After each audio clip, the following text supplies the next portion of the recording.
Okay, welcome everyone. I'm going to take a quick minute to explain what to do when you secure your website so that you know how to make your site secure after an SSL certificate has been added. So once the cert has been added by yourself or by your system administrator or your web hosting company, you're going to need to log into your WordPress install, and you are going to go to the settings button and you're going to go to the general button.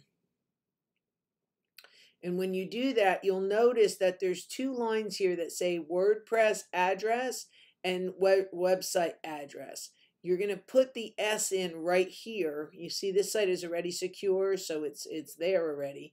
But you're going to put the address right in there, and that is going to make the website secure for you, so that your site now is using SSL first and not using no SSL. So that's just a quick little tutorial, nothing big. When you're all done, scroll to the bottom, hit Save Changes, and off you go. You'll get the little padlock on your website. So I hope that helped you.